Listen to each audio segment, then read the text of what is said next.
Dans le podcast cette semaine, on va parler de jeux de rôle et puis aussi de streamer du jeu de rôle sur Twitch. The beat of the drums echoes in the pulse beat of the young braves. Salut les joueuses, salut les joueurs, je suis Paul Gara et je suis en compagnie de Dédé Chute. Salut Dédé. Salut Paul Gara. Ouais, c'est un peu sec là comme intro, je trouve. Hein. J'ai pas dit en compagnie du merveilleux, du fantastique, de l'exceptionnel. Je vois que j'ai perdu mes adjectifs. Ouais. Non, c'est parce que on est un peu dans le rush en ce moment. C'est pas toi.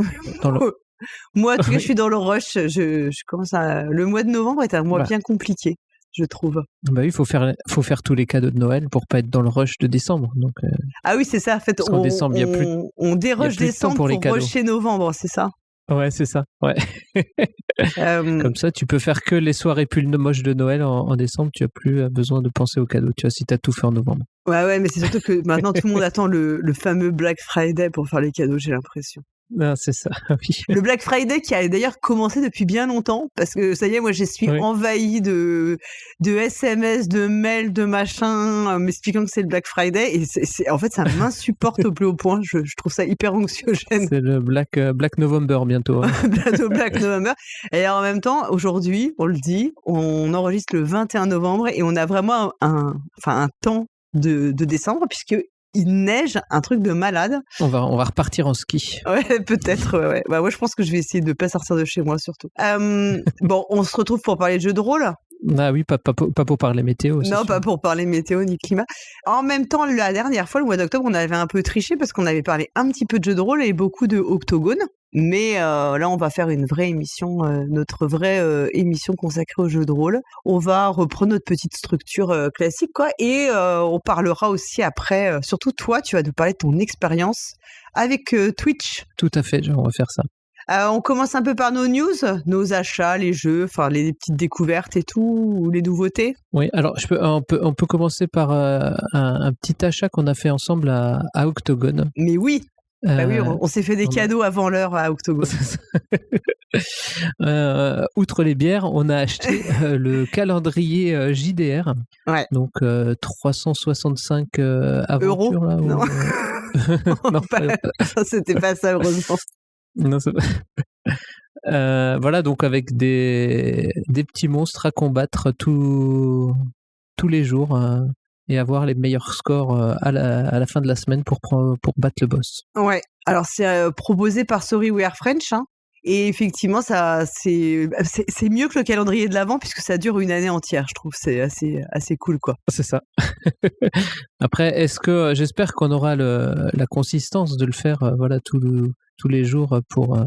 Bah, en fait, je me suis dit, c'est génial pour faire ton challenge BG Stat tu sais jouer au moins une fois par jour. Ah oui. Ah bah oui, c'est pas mal ça. Moi, je trouve que ça rien que pour ça, le calendrier est cool.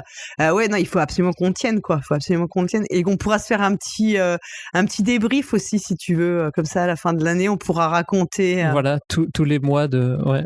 Dans un an et dans 13 mois, on pourra se faire un débrief de notre aventure de l'année 2025 avec ce petit calendrier. Alors après, je sais pas s'il sera encore trouvable, tu vois, parce que c'est genre forcément, c'est un peu con de l'acheter en cours d'année. Donc je sais pas jusqu'à quand il sera disponible, s'il est toujours disponible ou pas.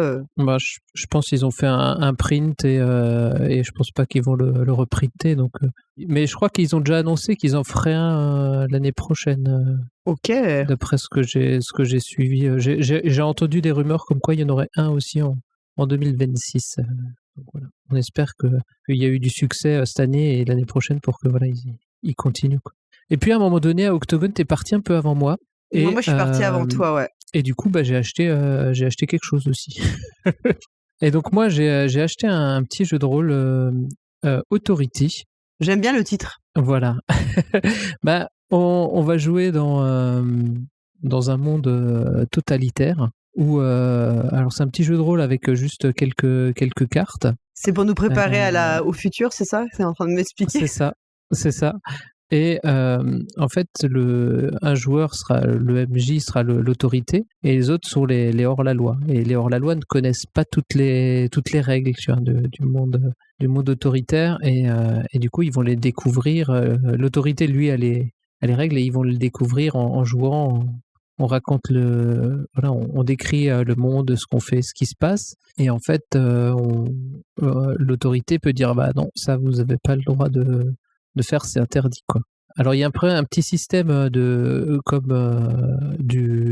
Bob où on peut donner des jetons quand quelqu'un dit un truc cool.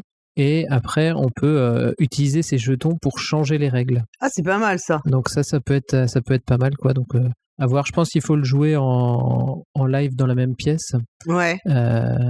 Et donc comme ça, ce sera. Je pense que c'est mieux parce que t'as des petites cartes. Donc comme ça, tu peux distribuer une petite carte avec ton perso.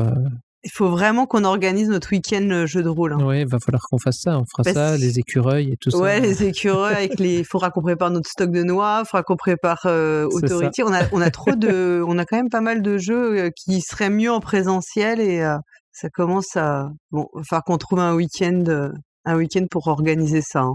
Après le week-end deck building. C'est ça.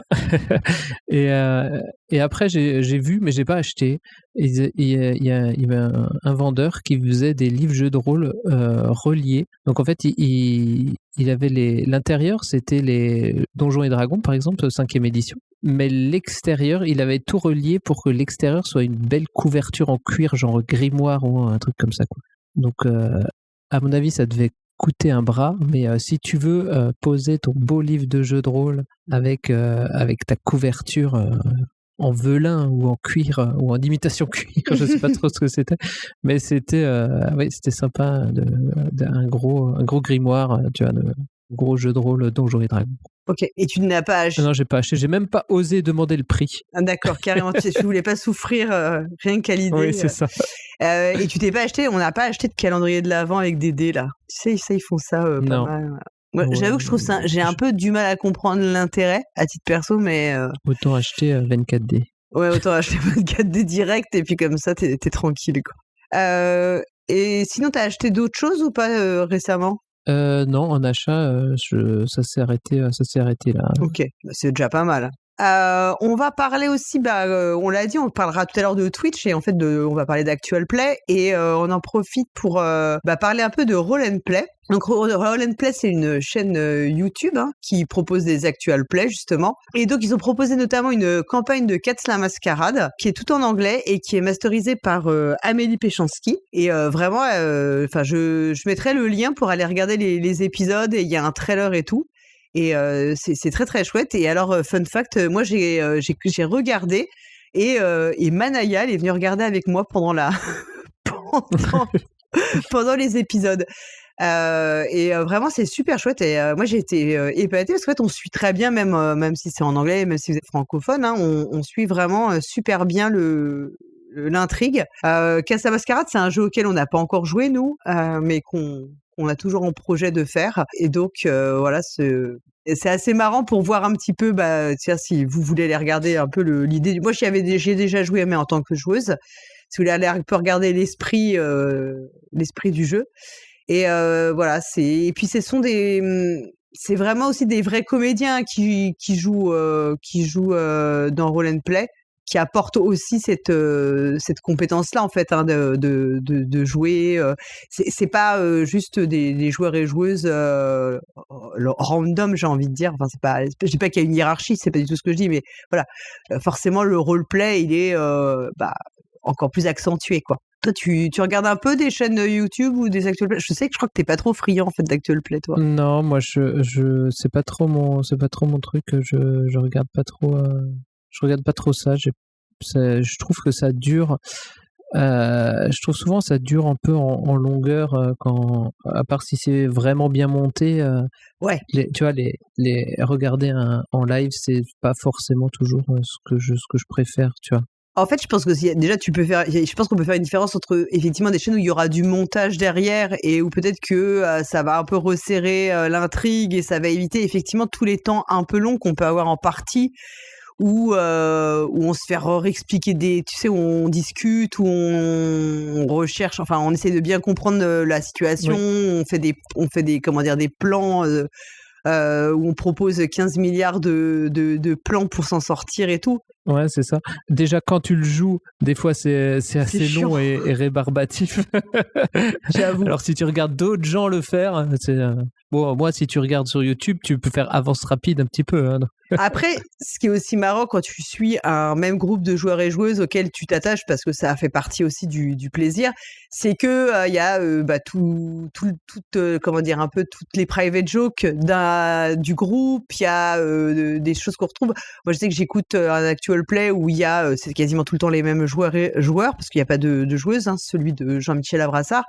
Et parfois ils refont des blagues d'autres campagnes qu'ils ont faites il y a super longtemps, donc t'as un petit peu ce côté-là qui ça. Et je trouve après que quand tu veux être MJ, c'est pas mal de regarder des actual plays pour voir un peu comment, surtout si c'est le même scénario que tu veux faire, par exemple, ça aide aussi un petit peu pour voir quels ont été, comment le MJ ou la MJ a géré justement le scénario, comment ont réagi les joueuses, parce que ça, parfois on s'imagine que ça va être super évident et les joueuses prennent carrément un autre chemin. Donc c'est pas mal un peu aussi, je trouve, pour se préparer quand tu prépares un scénario tout écrit, d'aller regarder un actual play pour te mettre un peu dans l'ambiance et voir ce qui peut potentiellement en ressortir, quoi. Ouais, c'est pas bête ça. Je n'avais pas pensé, mais ouais, c'est une bonne idée à faire pour préparer. Ouais, franchement, moi je trouve que en termes de préparation, c'est vraiment un plus, quoi. Enfin, en tout cas, voilà, il y a plein de jeux différents, hein, mais voilà, moi je vous recommande notamment Cats la Mascarade, qui est vraiment super cool. Et en plus, si vous aimez les chats, vous serez d'autant plus ravis de pouvoir suivre ces aventures. On continue dans les news. On peut parler de la sortie de Horror à Arkham, le jeu de rôle. Alors, j'avoue que j'ai été hyper étonnée quand ça a été annoncé. Parce que donc c'est chez Edge et parce que on connaît tous l'appel de Cthulhu, puis j'ai envie de dire que du Lovecraft, du Cthulhu, du mythe de Cthulhu, on en a à plus savoir comment faire, hein. Enfin, soyons honnêtes. Et je me suis dit, mais pourquoi donc? À quoi donc quel est le but à part de faire du pognon sur une licence qui est dans le domaine public en plus, enfin sur un univers qui est dans le domaine public, donc comme ça c'est bien, ça coûte rien. Donc en fait là, contrairement à l'appel de Cthulhu qui est proposé par Chaosium et aussi par désormais par Edge, pour la version française, ça reprend en fait l'univers du jeu FFG. Horreur à Arkham avec ses dérivés, les demeures de l'épouvante, les contrées de l'horreur, le JCE, etc.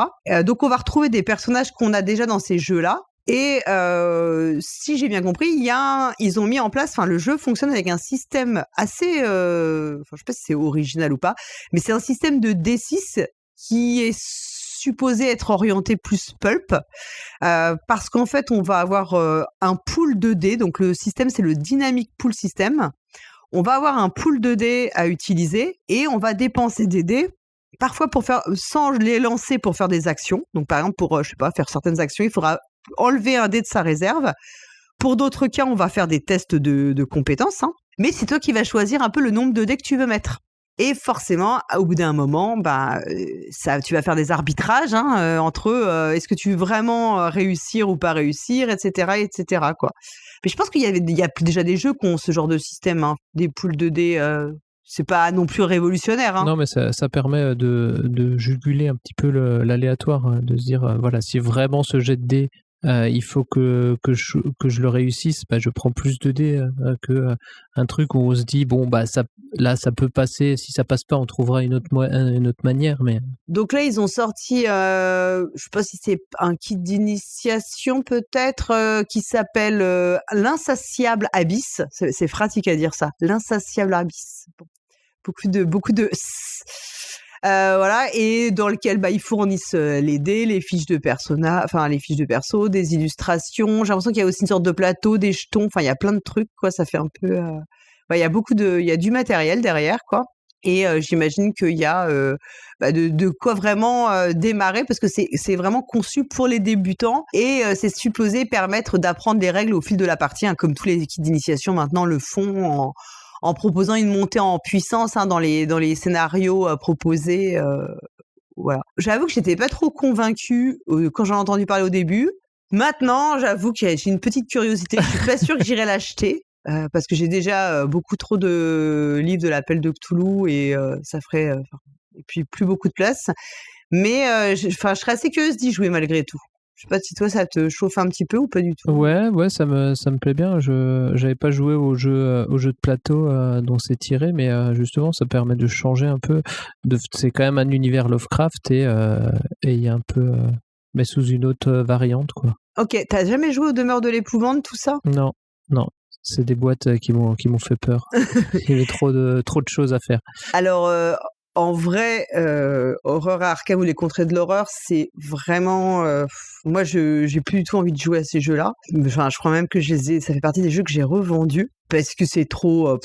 moi, je trouve ça très punitif. Et puis, tu joues 3h30 pour perdre lamentablement et parfois les règles sont un peu lourdes. En revanche, je trouve que dans le lot, le jeu de cartes est très très bien. Et moi, j'adore les Demeures de l'épouvante. Alors, j'ai la V2 avec l'application, ce qui est bien pratique. Mais vraiment, je trouve que les Demeures de l'épouvante, celui-là, fonctionne vraiment bien. Parce que je trouve que narrativement, ça marche, quoi. T'arrives à avoir quand même de l'immersion malgré l'application et malgré le fait que c'est quand même des jeux avec des règles un petit peu comme tous les jeux à l'américaine, hein, tu sais, assez scriptés en termes de tours de jeu, etc. Des petits points de règles qui deviennent t'emmerder et il y a toujours un moment où t'en oublies.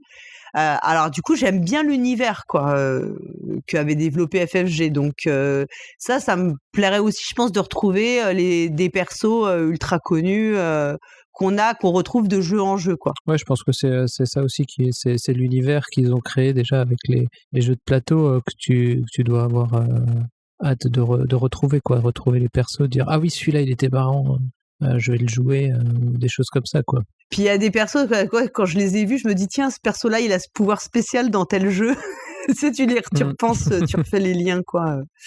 Donc c'est assez marrant. Toi, t'as repéré quoi comme sortie? Alors moi, j'ai repéré un truc, toujours dans l'univers de Cthulhu. C'est Night Vale, le JDR. Donc c'est une campagne participative. Alors est-ce que tu connais Welcome to Night Vale? Bien sûr.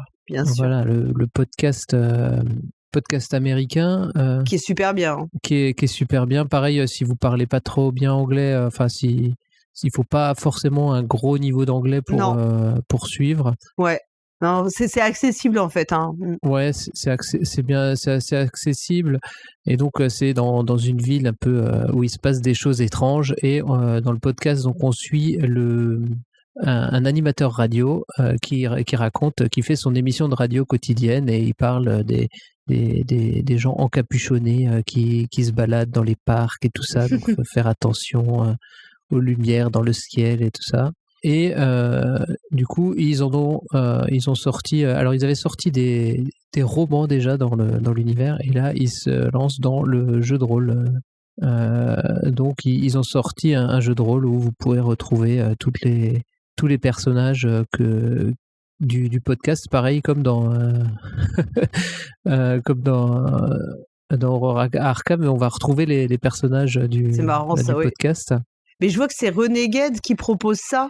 Oui. Ça. Oui. Du coup, ce sera peut-être localisé par Ori Games, non? Parce qu'ils ont un partenariat, ouais. Ouais, il y aura peut-être possibilité d'avoir une version française. On croise les doigts, on espère que ça a bien marché et que. Franchement, moi, ça me dirait bien, ça me dirait carrément en plus le côté, le lien avec le podcast et tout, ça fait carrément envie. Oui, parce que pour l'instant, il n'y a pas de VF qui est annoncé nulle part. T'as pas. Non, il n'y a pas de VF pour le moment. J'imagine que c'est qu'une version anglaise qui est proposée là pour les backers. Oui. Bon, on suivra ça. Puis si on voit que ça sort, on espère. Hein. Franchement, oui, moi, j'aimerais bien qu'il y ait une version française. Hein. Alors, je sais qu'il y avait eu une version amateur française du podcast. Ouais. Ils avaient fait les premiers épisodes qu'ils avaient repris et c'était assez bien repris. Mais ils n'ont pas continué. Je ne sais pas si c'était pour des histoires de droit ou d'autres choses.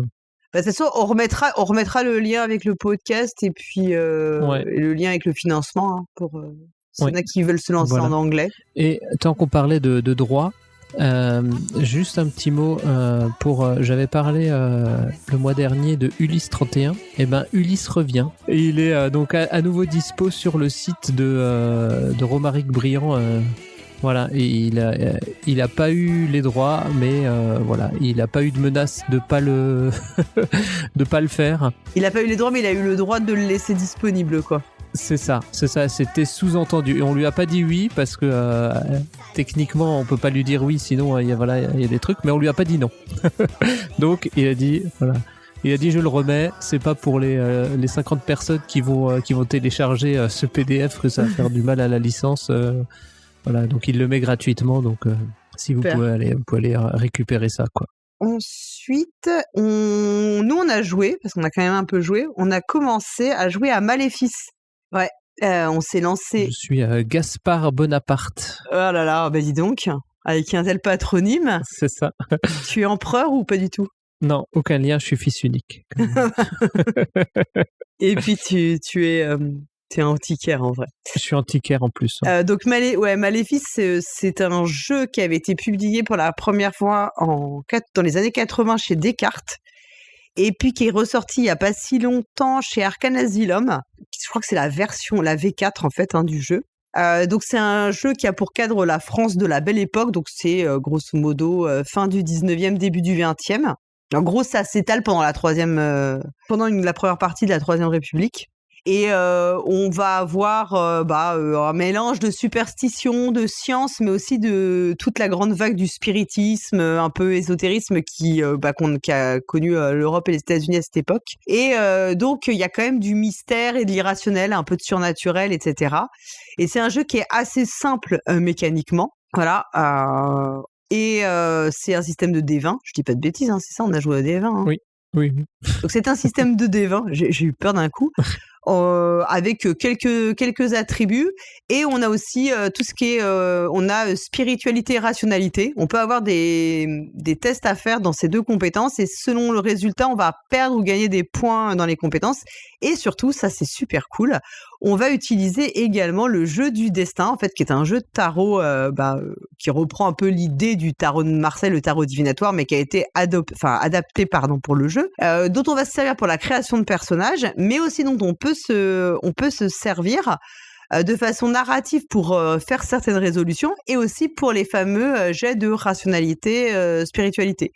Alors, nous, on n'a pas fait pour la création de perso parce j'avoue qu'on a pris les persos pré-tirés qui étaient proposés par Arcane Asylum. Mais on a quand même utilisé notre petit. On a fait une séance pour l'instant. On a fait des scénarios qui est dans le livre de base, et on a pu utiliser le petit tarot. Ouais. Tarot qui nous a été. Alors moi, c'est moi qui ai la version. On joue à distance, donc vous avez juste le PDF pour avoir les visuels. Mais moi, j'ai un des joueurs, Fred, à qui on fait un big up, qui a eu la gentillesse en fait de imprimer et de plastifier les cartes pour que j'ai un petit jeu en vrai pour quand on joue ensemble, je puisse vous montrer les tirages et que vous puissiez pas m'accuser de tricher, quoi. Jamais.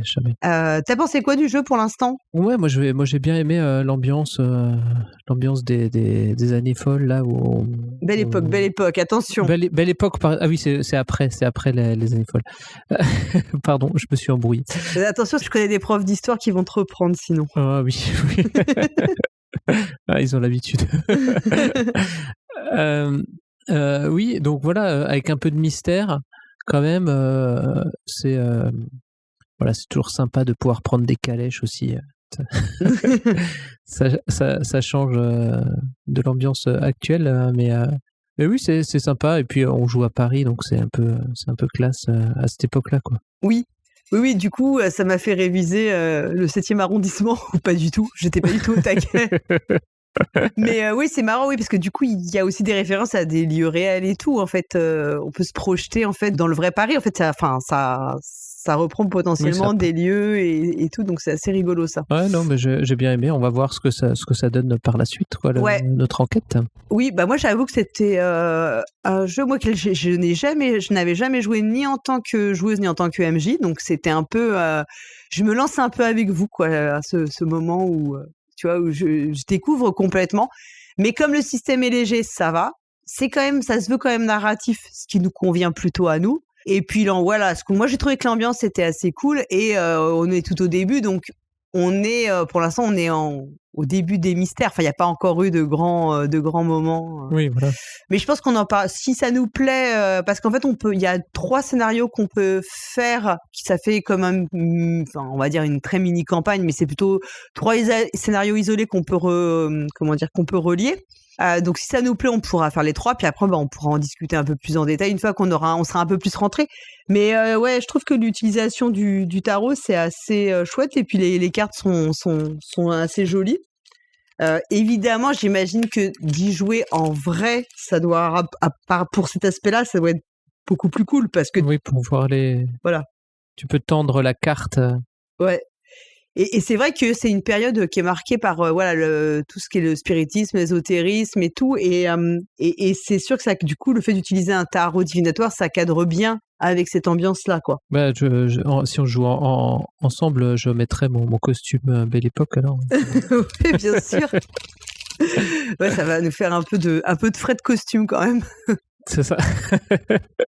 Qu'est-ce qu'on avait vu d'autre ? Alors moi j'avais un dernier petit truc. J'avais vu Talespire pour jouer en virtuel justement. Alors c'est un peu plus orienté Donjons et Dragons avec des. Mais alors c'est talespire.com. C'est sur Steam. C'est ça pour remplacer Roll20. Donc, mais un peu mieux parce que tu peux faire tes cartes au lieu de mettre juste un JPEG. Tu peux dessiner tes plans en 3D et déplacer des petites figurines de tes aventuriers en 3D. Donc, dans un truc avec voilà pour créer ton monde.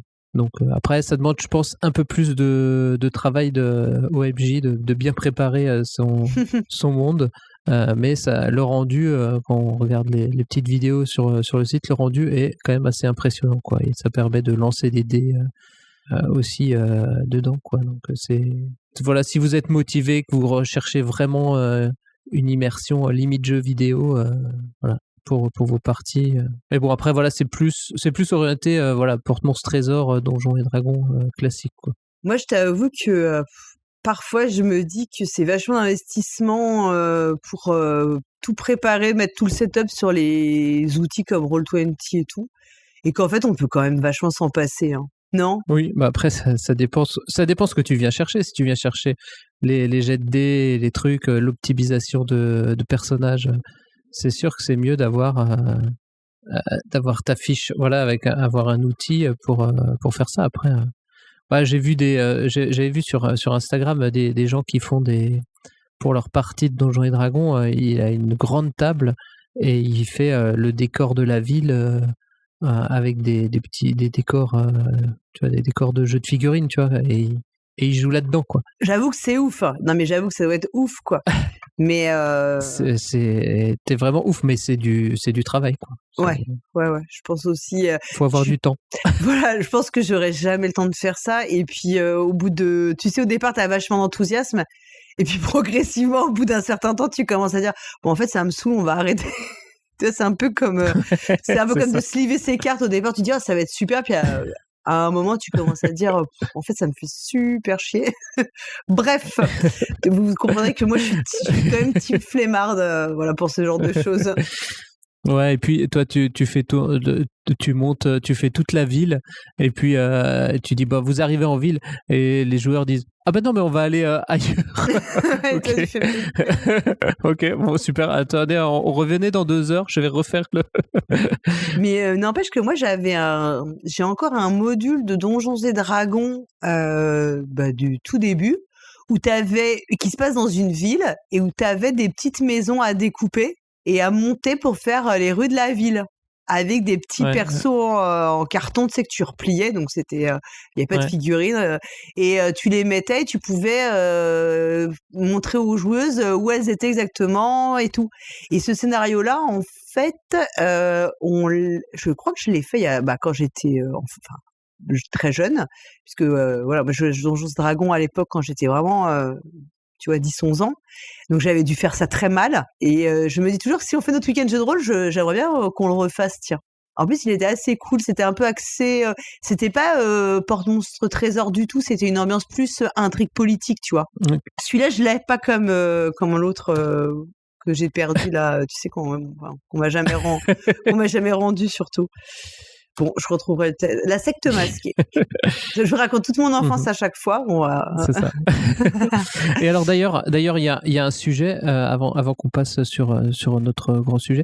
Il y a un sujet qu'on a un peu laissé en suspens. Mais est-ce que tu as retrouvé ton chronique d'un vampire millénaire ? Pas du tout.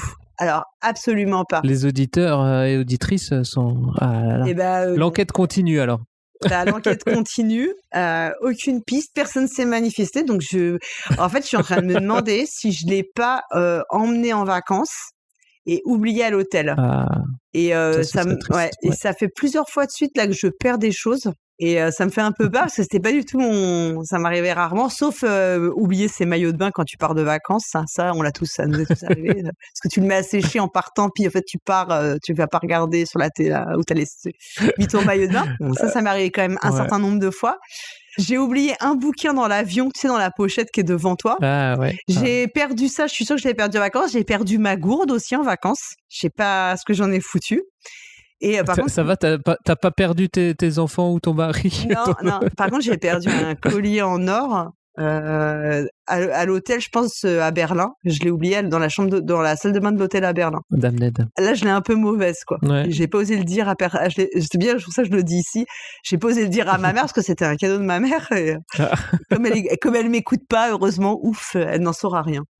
Donc, dans Chronique d'un vampire millénaire, toujours pas, quoi. Ah, tant pis. Bah, du coup, on a fait le tour sur nos actus.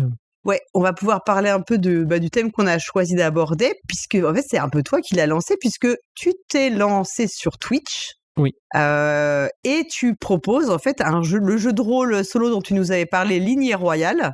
Oui. Celui pour lequel tu m'avais trouvé un sobriquet tout à fait charmant. Voilà, on reviendra pas là-dessus. Oui. Non. Et donc, comme c'est solo, tu t'es dit, franchement, moi, je vais faire du solo multi, mais où je joue quand même tout seul. C'est ça. Et je vais faire ça sur Twitch. C'est ça. Bah oui, l'idée, c'était de dire le faire tout seul. Je trouve que c'est bien de faire des choses tout seul. Après, moi, je voulais partager quand même cette expérience parce que j'aime bien dans le jeu de rôle partager l'expérience du jeu de rôle. Et du coup, je me suis dit, tiens, je pourrais aller sur Twitch, quoi. Alors, on commençait sur Twitch, c'est un peu difficile parce qu'il y a peu de viewers, quoi. On n'est pas tout de suite, on n'est pas, voilà. Faut commencer, voilà. Déjà, est-ce que ça a été compliqué de faire ta chaîne Twitch ? Alors, je l'avais déjà fait il y a un moment, mais je l'avais laissé. Ouvrir une chaîne Twitch, c'est pas forcément compliqué. Après, il faut installer des petits outils genre Streamlabs. Donc, ok, t'as un petit outil Streamlabs. Toi, tu le fais sur ton PC, c'est ça ? Oui, je le fais sur mon PC. Donc, faut lui dire, faut un peu paramétrer en avance, où tu lui dis, voilà, ma webcam, je vais la mettre là. C'est des petits modules. Tu cliques, il te dit module webcam. Hop, je mets ma webcam, je la mets en haut à droite. Est-ce que tu veux mettre une image de fond ? Hop, je mets une image de fond, la couverture du jeu. Hop. Moi, j'avais mis un encart, un grand encart Word, parce que comme j'allais taper sur Word toutes les affaires, toutes les histoires, et j'ai mis aussi le chat pour que si on fait un replay, en fait, parce que si tu exportes le replay, tu n'auras pas forcément le chat, parce que tu t'exportes juste une vidéo, et donc si tu intègres le chat, même si tu le publies après sur YouTube, les gens qui visionnent, ils auront le chat. Parce que des fois, on réagit au chat, et si on n'a pas le chat, ça paraît un peu bizarre. On dit, il a vrillé. Il parle tout seul. Donc, des fois, c'est un peu vrai. On parle un peu tout seul, quoi. Quand il y a peu de viewers, voilà, on parle un peu tout seul, mais en règle générale, alors, moi, je l'annonçais pas souvent à l'avance, je l'ai fait un peu à l'arrache, mais si on annonce un peu à l'avance, le dernier, il y avait pas mal de monde.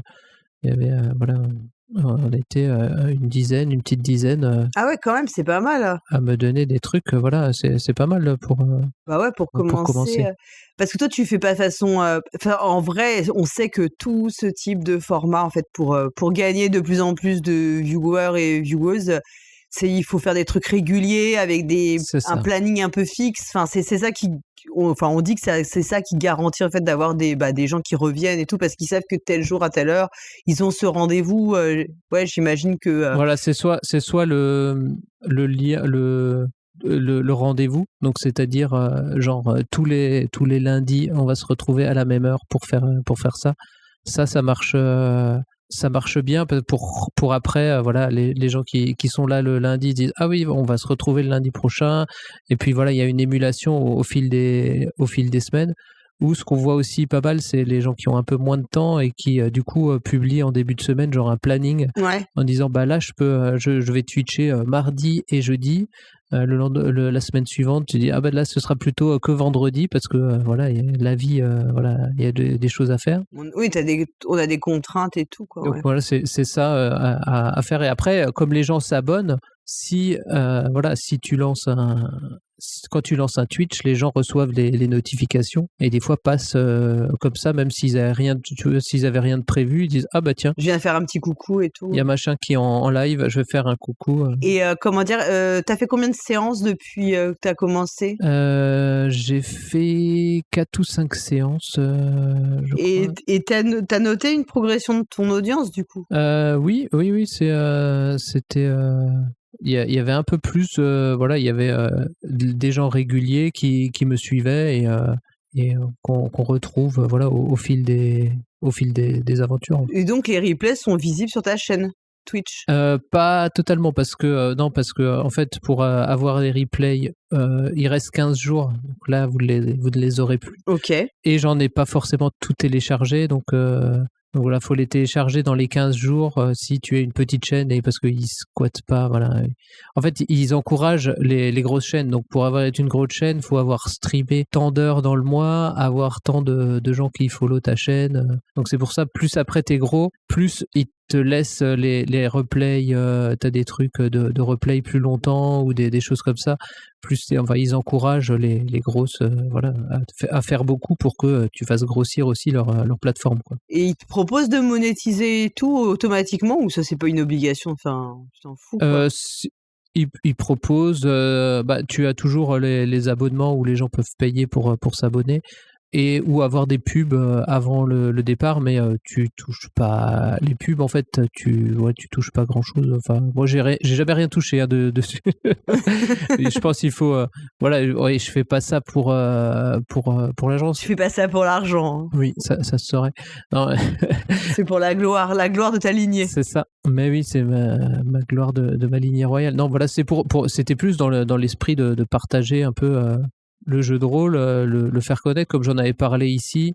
Je m'étais dit, bah voilà, ça peut être sympa. En plus, dans le lignée royale, il y a. J'ai l'impression que le jeu se prêtait bien à ça aussi, en fait. Oui, en fait, j'ai trouvé que le jeu se prêtait bien parce qu'on crée un arbre généalogique. Donc, à un moment donné, on va tirer le nombre d'enfants. On tire 2 dés de 6 pour les enfants. Et ensuite, on va en tuer un dé de 6. Donc. Putain, c'est sympa, dis donc. Non, mais en fait, ils meurent voilà, c'est juste qu'ils n'arrivent pas à l'âge adulte, donc on ne les inscrit pas dans le. Oui, c'est la mortalité infantile, quoi, voilà. Voilà, c'est la mortalité infantile. Du coup, si tu fais un 12 au jet de dés, tu peux avoir 12 enfants et en tuer que un. Du coup, il te faut 11 prénoms pour les enfants, quoi. Ah là là. Et du coup, là, c'est bien. Je demandais donc aux watchers, aux auditeurs et auditrices de me donner. J'ai dit, bah voilà, on a 11 enfants. Allez-y, balancez les prénoms. Et voilà. Et donc, il permettait de donner d'avoir des prénoms sans avoir à chercher soi-même. Voilà, chacun proposait un peu son petit truc, quoi. Et puis en plus, peut-être que du coup, ça permet aussi de varier un peu ce que tu vas proposer parce que si c'est quand on sait très bien quand c'est une même personne qui fait toutes les créations, on a tous des façons de faire, des patterns ou tu vois, si on cherche des prénoms, on va peut-être avoir tendance à regarder dans une même référence, enfin rester un peu bloqué.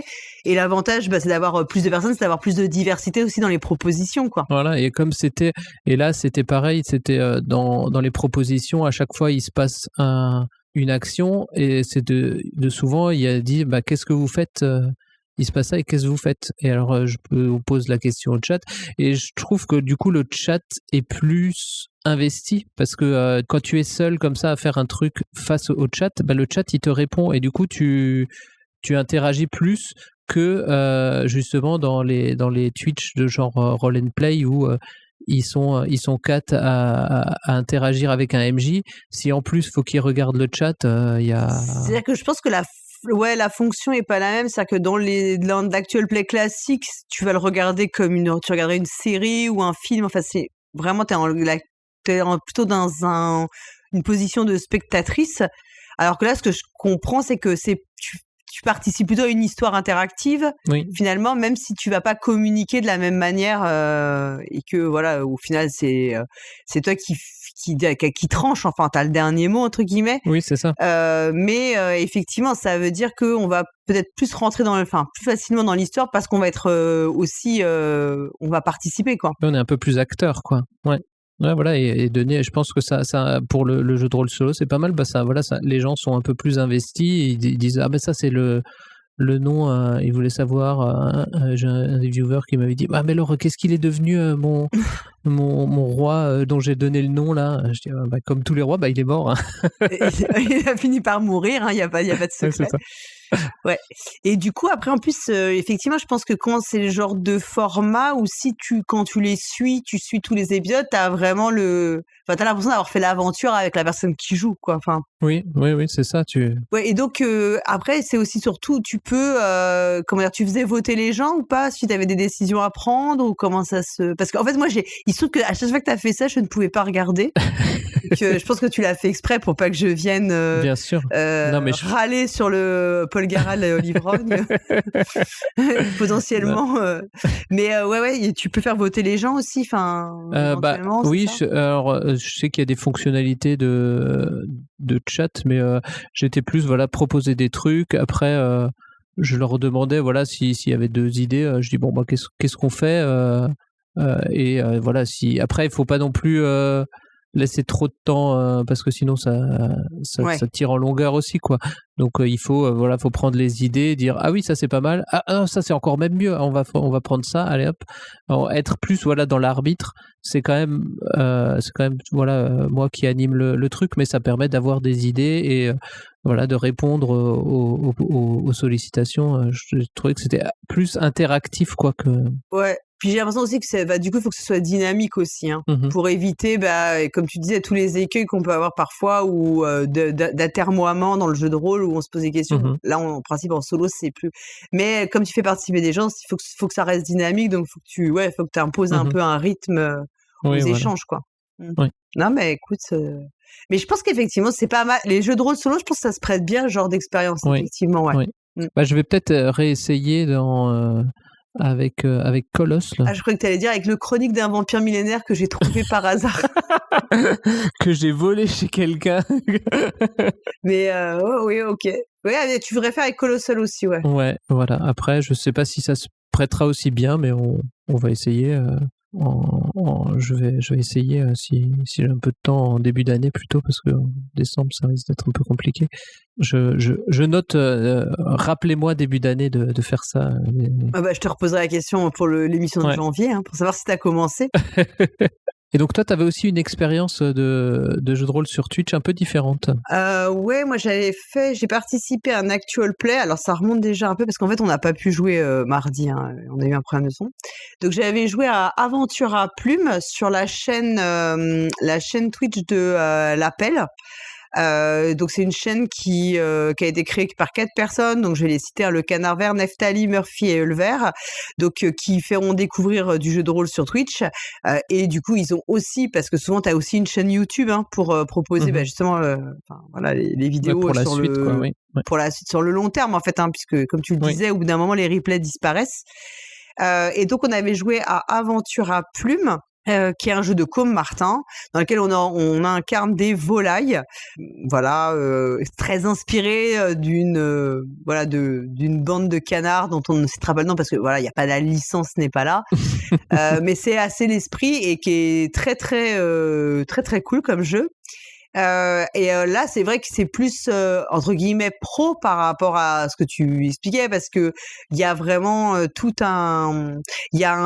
sais, ils utilisent Miro notamment aussi pour avoir une visualisation des fiches de perso et tout. Alors moi, je suis vraiment nulle dans tous ces outils, hein, je le dis clairement, parce que c'est pas du tout des outils que j'utilise au boulot, donc en fait, voilà, on ferait du Twitch sur du Excel. Là, peut-être que j'y arriverais, mais là, c'est pas le cas. Et c'est vrai que c'est assez cool. Et c'est marrant ce que tu disais pour le chat, parce que c'est vrai que quand on joue, moi j'ouvre tu vois, j'avais mis quand même Twitch à côté. Mais je regardais pas en fait vraiment Twitch, hein, je regardais plutôt le Miro sur lequel on était, et je me rends compte que même si tu regardes sur Twitch en même temps que tu joues, c'est impossible de se concentrer vraiment sur le chat. Je trouve ça hyper difficile, quoi. Ça nécessite trop pour moi en tout cas qui suis pas habituée, il faudrait trop que j'arrive à switcher de l'un à l'autre sans que ça me perturbe, parce que tu sais que j'ai peux avoir tendance à me déconcentrer facilement. Donc si je commence à faire ça, j'écoute plus trop la partie jeu de rôle, et du coup si je suis à fond dans le jeu de rôle, je vais avoir du mal à aller regarder ce que raconte le chat, quoi. Et en plus, comme t'as toujours un petit décalage aussi, donc tu vois, c'est entre ce que tu vois sur Twitch et ce que toi tu es en train de faire, c'est pas évident à gérer. Moi, franchement, de le faire ponctuellement comme ça, je trouve ça super chouette. En plus, là, c'est le jeu est très rigolo et s'y prête bien. C'est-à-dire que je suis pas sûre que j'aurais envie de jouer à des jeux qui t'impliquent plus émotionnellement. Je sais que par exemple, ils proposent du Monster Hearts ou des trucs comme ça. Ça, c'est pas des choses. Je trouve qu'il y a des jeux qui sont peut-être, pour moi en tout cas, plus du domaine de l'intime, et je suis pas sûre que j'aurais envie de les partager. En revanche, pour des jeux comme ça, qui sont plus dans le fun, quoi. Un peu plus légers, ouais, voilà. Je trouve que ça s'y prête bien. Et tu vois, quand on faisait les actual play audio ensemble, je sais que le fait que ce soit en audio, ça atténuait pour moi les choses. Mais c'est vrai que quand on avait joué à Quelque part sur la route, qui était déjà un jeu plus intimiste, je sais que ça avait été un questionnement pour moi de savoir si j'avais envie forcément de le partager aux auditeurs, aux auditrices. Et après, une fois que l'expérience était passée, ça allait, il y avait pas de souci. Mais je me dis, c'est des jeux où tu sais pas forcément, et je suis pas sûre que j'aurais envie de laisser cette prise là, en fait.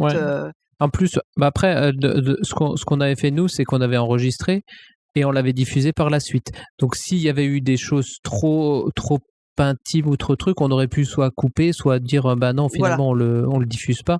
Alors qu'en live, tu sais pas comment ça va partir, quoi. Exactement. Et je me demande toujours aussi si tu peux pas avoir un effet d'inhibition lié au fait que t'es regardé, en fait. Tu vois ce que je veux dire? Oui. T'es pas exactement la même personne en public et en privé, donc ça dépend. Et pourtant, tu vois, j'ai pas trop de difficultés. Enfin, je suis pas particulièrement, timide ou voilà. Ouais, voilà. J'ai pas particulièrement peur de prendre la parole en public et tout, mais je trouve que dans le jeu de rôle, selon les types de jeux, tu sais pas trop vers où tu peux aller, et je suis pas sûre d'avoir envie de toujours tout partager, quoi. Ouais, c'est compréhensible de vouloir garder un peu de jardin secret, parce qu'on partage on partage quand même pas mal de notre vie déjà dans le podcast, mais c'est vrai que dans le jeu de rôle, on est là quand on fait du podcast, on a quand même un peu un personnage, on n'est pas vraiment quasiment, quoi, mais il y a quand même toujours tu vois une petite prestance qu'on met, alors que dans le jeu de rôle on se met souvent plus à nu parce qu'on a on doit avoir des réactions, de se dire comment le personnage réagit lui, et il suffit qu'il y ait des situations un petit peu intime ou qui nous touche, on peut avoir des réactions, alors que exactement. Alors que dans un podcast, même, tu vois, s'il y a un sujet dont on veut pas parler, on l'évite, quoi. Et puis en fait aussi dans le podcast, on a un fil conducteur de ce qu'on va dire. Donc en fait, on sait très bien à l'avance en gros de quoi on va parler. On peut avoir effectivement des discussions qui prennent des embranchements, mais peu ou prou on a la main sur ce qui va se passer. Dans le jeu de rôle, tu le sais pas forcément, et selon ce que tu vas jouer, malgré tout, on peut dire ce qu'on veut, on a un personnage, mais beaucoup des réactions et des sentiments ou des émotions, on les puise en nous-mêmes, en réalité. Donc, il y a quand même... Ouais. Après, peut-être qu'il y a des gens qui arrivent à être complètement... à cloisonner complètement. Et enfin, vraiment, moi, je suis admirative. Moi, j'en suis pas vraiment capable. Moi, je sais qu'il y a une porosité qui est très forte. Et de fait, tu vois, on y avait pensé avec Flavien à un moment, on s'était dit, ce serait cool d'arriver à faire un analysis missing vraiment bien organisé, tu vois, où on arriverait, mais alors ce serait une version montée, hein, pas en live, mais on imaginait, tu vois, un truc qu'on pourrait, enfin, ça nécessitait un boulot de fou, que moi, techniquement, je suis pas du tout capable de gérer, mais en le faisant par Discord, de reprendre les morceaux de discussion, les coller, tu vois, sur le truc, enfin, faire un truc un peu comme ça. Et il y a, outre la difficulté technique, c'est vrai qu'il y a aussi le fait que Isis Missing, c'est un jeu où je trouvais que, toi, on en avait déjà parlé, mais on donne quand même pas mal de nous-mêmes et aussi de l'image qu'on avait de nous ados, parce que forcément, et qui n'est pas la réalité de ce qu'on était d'ailleurs, c'est ce qui est assez amusant. Du coup, après, je me disais aussi en termes de, c'est pas forcément le jeu où j'aurais le plus envie de donner à voir, tu vois. Oui. Je trouve que c'est plus facile de jouer à Donjons et Dragons devant un public que de jouer à des jeux comme ça. Mais ce qui est sûr, c'est que je trouve que ça, enfin, toutes ces propositions, tu vois, que ce soit les actual plays sur YouTube, les actual plays en podcast, les live Twitch et tout, je pense que c'est aussi une énorme opportunité pour des personnes qui ne se seraient peut-être pas lancées dans le jeu de rôle, de voir à quoi ça ressemble concrètement, Oui. de se familiariser, d'apprendre aussi les règles, tu vois, comme on disait tout à l'heure, de réviser les scénarios. Ça peut être une porte d'entrée pour les gens pour avoir moins peur du jeu de rôle, parce que c'est vrai que moi, comment j'ai appris le jeu de rôle, j'étais dans un groupe et ils m'ont dit tiens, on va faire du jeu de rôle. Donc moi j'ai commencé comme ça, et je pense qu'il y en a beaucoup de gens qui disent on commence, hop, on intègre une nouvelle personne dans le groupe, et voilà, et vous avez appris d'où? Mais il y a quelqu'un qui m'a appris comme ça, et toi il t'a appris d'où? Et en fait c'était plus du bouche à oreille Oui. quand j'ai commencé, alors que si tu veux commencer mais que tu connais personne qui fait du jeu de rôle autour de toi, t'es un peu te lancer en tant que MJ tout seul, ça peut être difficile. Donc au moins là. Je suis tout à fait d'accord avec toi, parce que je trouve que le jeu de rôle, c'est vraiment un média qui fonctionne sur la transmission. Mhm. Donc il y a vraiment ce côté un peu initiatique et tout. Et tu vois, moi qui ai découvert le jeu de rôle toute seule, Oui.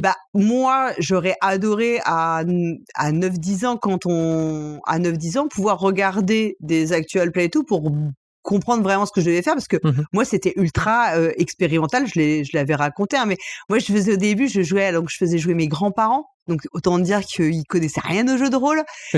C'était ma grand-mère, je suis pas sûre qu'elle ait vraiment bien saisi ce qu'on faisait. Je pense pas que ça la passionnait dans l'absolu, et en plus je pense que, tu vois, elle s'est jamais investie, elle faisait vraiment ça pour me faire plaisir, c'était déjà super adorable, et je pense qu'en plus, autant dire que je devais être hyper dirigiste, donc je devais être, tu vois, horrible.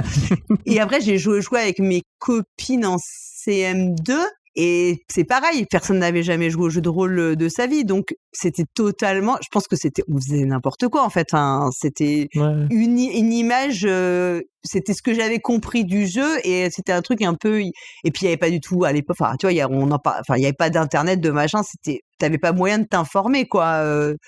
Et moi, j'aurais adoré, enfant, avoir ça, quoi. Enfin, vraiment, clairement, hein, pour bien comprendre ce que je devais faire, quoi. C'est vrai que dans les nouveaux jeux, alors je sais plus si dans les anciens jeux de rôle il y avait déjà ça, mais dans tous les nouveaux jeux, ils te mettent une partie, qu'est-ce que le jeu de rôle, avec une explication.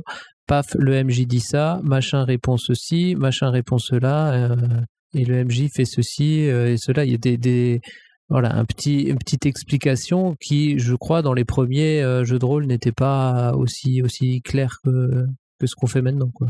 Ouais, il y avait quand même, de mémoire, hein, il y avait quand même, ils expliquaient un peu, parce qu'ils te faisaient faire d'abord un livre dont il y avait une aventure en mode livre dont vous êtes le héros, donc ce qui est beaucoup plus accessible en fait en termes de compréhension, mais ça restait quand même super abstrait, quoi, surtout quand t'as 10 ans, enfin 9-10 ans. Oui, ça reste quand même ça. Enfin, t'imagines bien que quand t'as 9-10 ans, ça te paraît pas du tout évident enfin, tu voyais bien l'idée générale, mais tu saisis pas toutes les implications. Donc, je trouve que clairement, ces actual plays, ces chaînes Twitch et tout, ça permet d'une part, effectivement, voilà, de mettre le pied à l'étrier, de montrer ce que c'est, donc de faire la promotion du jeu de rôle. Et puis, ça permet aussi d'avoir vachement de diversité. Parce que quand tu regardes tout ce qui est proposé aujourd'hui, tu vois, entre faire du Donjons et Dragons, ce que font, tu sais, Critical Role, là, qui a fait beaucoup de Donjons et Dragons, toi, faire Lignée Royale, d'avoir YouTube, Cats la Mascarade, c'est tellement des jeux ou Monster Hearts ou les Aventures à Plumes, c'est des jeux totalement différents, avec des systèmes différents, des univers différents, des personnes qui vont jouer différemment aussi, des propos différents dans les jeux. Entre un jeu d'Avril Alder et puis un jeu de Wizard of the Coast, c'est pas du tout le même esprit. On n'est pas dans la même vision du jeu de rôle même. C'est ça qui est incroyable. Ça montre aussi toute la richesse potentielle, quoi. Et ça évite peut-être aussi que tout le monde ne joue qu'au même jeu, quoi. Que chacun puisse après se lancer dans ce qui lui plaît, ce qui l'intéresse, là où il a des affinités, quoi. Du coup, ça veut dire que si on fait un week-end jeu de rôle, on sera obligé de faire une partie en live qu'on diffusera sur ta chaîne Twitch, bien sûr. Bah oui, on sera obligé de jouer les écureuils. Si on joue des écureuils, ça va. Je pense que c'est pas trop intime comme... Ah oui. Ne serait-ce que pour montrer les fameuses noix là dans lesquelles on doit mettre les trucs pour faire les résolutions. ça vaudrait le coup. Alors j'ai récupéré, pour le moment, des petits œufs, ce qu'il y a dans les œufs Kinder. Tu vois, il y a la petite boîte pour mettre les dés dedans, quoi. Maintenant, je vais essayer de les peindre si j'ai le temps pendant ces vacances de Noël. Ah, ce serait assez excellent, quoi. Est-ce que tu veux t'as autre chose à dire ou pas sur ton expérience Twitch ou pas du tout, ou si on a fait le tour? Non, je pense on a fait le tour. Là. Bon, très bien. Écoute, c'est déjà pas mal. Hein. Donc on t'attend en 2025 Colossal. Voilà, c'est ça. Rendez-vous sur Match de suite. Attention, maintenant que c'est dit, hein, tu peux plus revenir en arrière. Hein. Ah mince, c'est alors ma chaîne, c'est alors on va quand même on mettra le lien vers ma chaîne Twitch. Bien sûr. C'est www.twitch.tv/ddshoots_. Parce que j'avais dû créer un ddshoots et j'ai perdu le mot de passe. Bon, en tout cas, je mettrai. De toute façon, il y aura le lien dans le billet. Voilà. Bon, écoute. Sur ce, je vais aller faire un bonhomme de neige. Ok. Peut-être je vais faire un chat de neige avec Manaya. Un chat de neige. Mais je pense que Manaya dort à côté de moi et Tu la roules dedans? Non, mais quand elle va se réveiller et qu'elle va voir l'état du jardin, je pense qu'elle va pas être je présume qu'elle va pas être très contente. Hein. Elle n'est pas encore au courant. Et merci beaucoup Dédé pour cette discussion. On se retrouve, on se retrouvera en décembre pour la dernière de l'année. Oui, oui, bien sûr. Pour finir l'année en beauté. Ah, bien sûr. Ce sera champagne et caviar, bien sûr. Bien sûr. On remercie les auditeurs et auditrices qui nous ont suivis. Et puis on se retrouve bientôt alors. Salut! Ciao!